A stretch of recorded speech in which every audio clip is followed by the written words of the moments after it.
Hello guys, welcome back to another blog. నేనైతే ఇప్పుడు present railway స్టేషన్లో ఉన్నాను. అది కూడా ఇచ్చాపురం రైల్వే స్టేషన్లో. ఇక్కడ నుంచి నేను ఎక్కడికి జర్నీ చేస్తున్నానో ఈ బ్లాగ్ మొత్తం చూస్తే మీకైతే క్లియర్గా అర్థమవుతుంది. ఓకే, ఇక్కడ నుంచి ట్రైన్ వచ్చాక అసలు ఏం జరుగుతుంది ఏంటో నాకు కూడా తెలియదు కాబట్టి మొత్తం సస్పెన్స్లో ఉండిపోతుంది. ఈ జర్నీ మాత్రం కొంచెం ఎలాగంటే థ్రిల్లింగ్గానే ఉంది నాకే. ఇది ఎందుకనేసి అంటే అసలు night time journey reservation confirm అవ్వలేదు. ఎలా వెళ్తానో ఏంటో తెలియదు. చూద్దాం, అక్కడికి వెళ్ళాక ట్రైన్లోకి వెళ్ళాక ఎలా జరుగుతుందో, ఎక్కడికి వెళ్తాను ఏంటి మీకే ఆటోమేటిక్గా తెలుస్తుంది అలా చూస్తూ ఉంటే.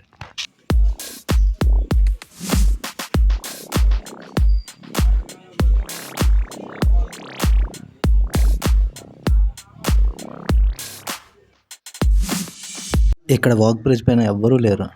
వాక్ బ్రిడ్జ్ పైన ప్రశాంతంగా మంచి గాలి వస్తుంది. ఇక్కడైతే ఇంకో 10 నిమిషాలు ఉంటే మంచి నిద్ర కూడా వచ్చేస్తుంది. బట్ ఏంటంటే ట్రైన్ వస్తుంది కాబట్టి మనం ఇప్పుడు పడుకోవడానికి నాకైతే టైం లేదు. ఇంకా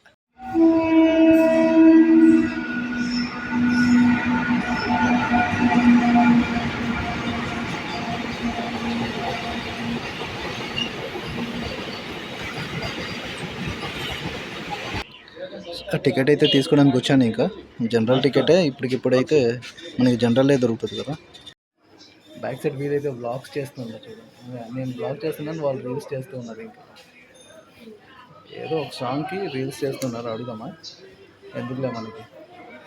గైస్, ఒక 5 months ముందు అయితే ఈ షాపు లేదు, దాని నెక్స్ట్ ఆ షాప్ కూడా అప్పుడప్పుడు క్లోజ్లో ఉండేది. కానీ ఇప్పుడు ఏంటనేసి అంటే ఈ షాప్ అయింది, ఆ షాప్ అయింది, 2 షాపులు. దాని నెక్స్ట్ అటువైపు చిన్న స్టాల్ కూడా ఓపెన్ చేస్తున్నారు. ఇంకా అది అంటే ఎవరు వచ్చి చేస్తున్నారో లేదో తెలియదు. బట్ ఏంటంటే స్టేషన్ మాత్రం ఇంప్రూవ్ అయింది. దాని నెక్స్ట్ ప్లాట్ఫామ్ నెంబర్ 1, 2 అండ్ అవతల వైపు ప్లాట్ఫామ్ కూడా రెడీ చేశారు. ఇంకా మొత్తం 3 ప్లాట్ఫామ్స్ ఉన్నాయి ఇక్కడ. గైస్, నేనైతే వాటర్ బాటిల్ తీసుకురాలేదు. షాప్ దగ్గరికి వచ్చా, బట్ పర్సన్ లేరు. మేబీ డిన్నర్ చేయడానికి వెళ్ళారేమో, బయటికి వెళ్ళాల్సి వస్తుంది. ఇంకా చూపిస్తా చూడండి. ఇంకా లోపల ఎవరు లేరు, షాప్ మాత్రమే ఉంది, ఎవరు లేరు ఇంకా లోపల. ఫైనల్లీ బయటకు వచ్చాకైతే నాకైతే దొరికింది ఇంకా Tata copper water bottle.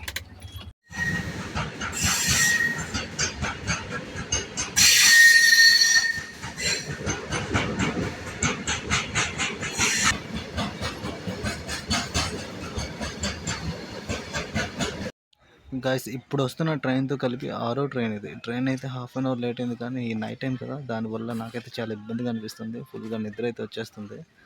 Berth దొరికింది అనేసి అంటే మాత్రం పడుకోవాలనేసి అనిపిస్తుంది. కాకపోతే జనరల్ టికెట్ కాబట్టి ఎలా వెళ్తానో ఏంటో నాకు ఇప్పటిదాకా తెలీదు. చూద్దాం. 6 ట్రైన్లు వెళ్ళిపోతున్నాయి, కానీ నా ట్రైన్ రాలేదు. చిన్న ఎలా అంటే ఈ సిచ్యువేషన్కి తగ్గట్టు అదోలాగా అనిపిస్తుంది, బాధలాగా. వచ్చేస్తే ట్రైన్లోకి ఎక్కువ ప్రశాంతంగా కూర్చొని అయినా ఉండుంటాం, ఏదో ఒకటి చేస్తుంటాం కదా అని చెప్పేసి. జనరల్ ఖాళీగా ఉంటే జనరల్లోకి వెళ్ళి కూర్చుంటా. చూస్తా, ఫస్ట్ స్లీపర్స్ చూస్తా. స్లీపర్స్ ఖాళీగా ఉంటే టీటీ వస్తే మాట్లాడతా, ఏమవుతుందో చూద్దాం. ఇంతకీ ఎక్కడికి వెళ్తున్నాను సస్పెన్స్ పెట్టాను కదా. నేనైతే విశాఖపట్నం వెళ్తున్నా. జర్నీలో మాట్లాడుకుందాం టైం దొరికితే, లేదంటే రేపు మార్నింగ్ మాట్లాడదాం. చందమామ చూడండి, క్లియర్గా కనిపిస్తుంది ఇప్పుడు. ఇంకా ట్రైన్ అయితే అనౌన్స్మెంట్ అయిపోయింది. సో అందరూ నిల్చొని ఉన్నారు. ఇంకా చాలామంది కూర్చొని ఉన్నారు. వాళ్ళు కూడా ఇప్పుడు వచ్చేస్తారు. ఇంకొక 5 నిమిషాల్లో ట్రైన్ వచ్చేస్తుందంట. మేమైతే వెయిట్ చేస్తూ ఉన్నాం. 5 నిమిషాలు అంటే ఇంకెంత టైం పడుతుందో తెలియదు. 5 నిమిషాలు అని చెప్పాడు. ట్రైన్కి టైం పాడు ఉండదు. ఒక్కొక్కసారి కరెక్ట్ టైం వస్తుంది, ఒక్కొక్కసారి లేట్గా వస్తుంది. ఇప్పటికే 20 minutes లేట్. ఫైనల్లీ ట్రైన్ అయితే వచ్చేసింది. ఇంకా హార్న్ కూడా కొట్టేసాడు. అదిగో కనిపిస్తుంది, చూపిస్తా ఆగండి. ఇదిగో వస్తూ ఉంది. ఇంకా టైం చూడండి, 10:25 అయ్యింది ఇప్పుడు.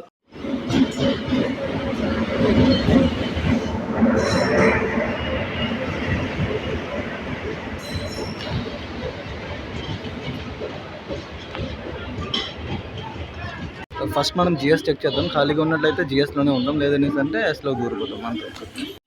జిఎస్ చూడండి ఎలా ఉందో, పర్లేదు, ఫ్రీగా వెళ్ళిపోవచ్చు. ఇంకా ఖాళీగానే ఉంది. జనరల్లో అయితే ప్లేస్ ఫ్రీగా ఉంది. పూరి తిరుపతికి ఇచ్చాపురం నుంచి విశాఖపట్నం వెళ్ళడానికి చాలా బాగుంది. ఇక్కడైతే పర్లేదు. ఇంత ఖాళీ ట్రైన్ నేను ఎప్పుడు చూడలేదు.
9కి అయితే వచ్చేసాను. ఇంకా అక్కడ చాలా రష్గా అయిపోయింది ఇంకా జనరల్లో. సో అందుకనే నేను ఇప్పుడు S9లోకి వచ్చేసాను. ఇంకా S9లోకి వచ్చాక నాకు టీసీ కలిసారు. టీసీ కలిసాక అతనితో నేనైతే చెప్పాను ఈ ప్రాబ్లం ఇలా ఉంది, అందుకని నేను Sలోకి వచ్చాను అని చెప్పాను ఇంకా స్లీపర్లోకి.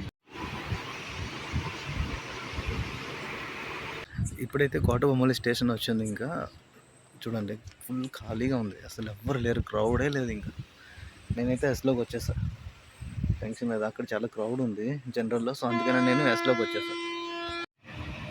స్టేషన్ చూడండి ఎలా ఉందో, కోటబొమ్మలిది జస్ట్ నార్మల్ ఇచ్చాపురం స్టేషన్ లానే ఉంది.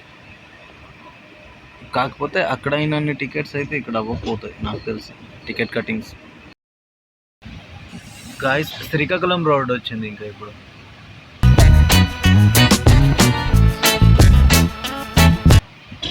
ఎవరికైనా మెమరీస్ ఉంటే రిమెంబర్ చేసుకోండి.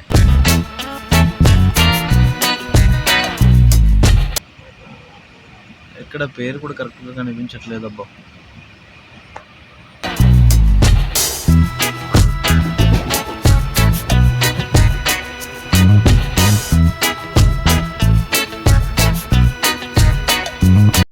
గాయస్ స్టేషన్ అయితే వచ్చేసింది. ఇంకా ఇక్కడే నేను దిగాల్సింది విశాఖపట్నం. సో లైట్ లేదు, కిందికి వెళ్ళాక కలుగుతాం.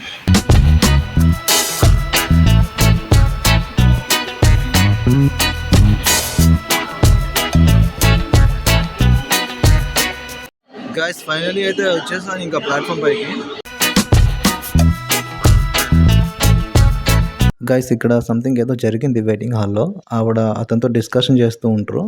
తర్వాత నాకు తెలిసింది ఇక్కడ 15 రూపీస్ ఉంది కదా బోర్డు పైన, వాళ్ళు 30 రూపీస్ ఛార్జ్ చేస్తున్నారంట. అందుకోసమైనా డిస్కషన్ చేశారు ఆవిడ. ఇంకో హాఫ్ అన్ అవర్ అయ్యాక డాగ్ని తీసుకొని పోలీస్ వాళ్ళు అయితే వచ్చారు. ఇంకా వెయిటింగ్ హాల్ మొత్తం అలా చుట్టూ తిప్పారు దానికి. నెక్స్ట్ వీళ్ళు ఇక్కడ ఈ బ్యాగ్ దగ్గరికి వెళ్ళాక వాళ్ళు ఏదో మాట్లాడారు, సంథింగ్ ఏదైనా ఉందో అనేసి అనుకున్నారు కదా. చాలాసేపు అక్కడ ఉంటారు ఇంకా వాళ్ళ దగ్గర. దాని నెక్స్ట్ వాళ్ళకి వదిలేస్తారు. ఇంకా అక్కడే నేను ఇంకో హాఫ్ అన్ అవర్ ఆగి అక్కడ నుంచి బయటకు వచ్చి చూసాను. బయటకు వచ్చి చూస్తే వెలుతురు వచ్చేసి ఉంది. మరి ఇంకా అక్కడ ఉండడం కరెక్ట్ కాదని చెప్పేసి ఇంకా బయటకు వెళ్ళడానికి నేనైతే బయలుదేరాను.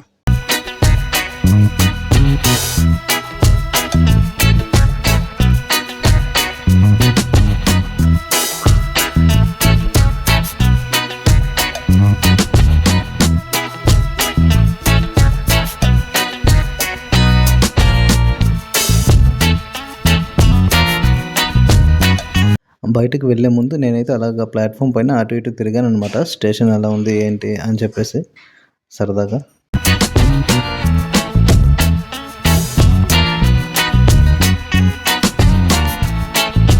కాసేపు దానిపైన తిరిగాక నేనైతే పూర్తిగా బయటకు వచ్చేసాను. ఇంకా స్టేషన్ బయటికి. స్టేషన్ బయట ఇలా ఉంది మొత్తం. బ్లాగింగ్ చేసుకుంటూ విశాఖపట్నం రావడం అయితే ఇదే ఫస్ట్ టైం. ఫైనలీ స్టేషన్ అయితే చూసేయండి, ఇదిగో ఇలా ఉంది.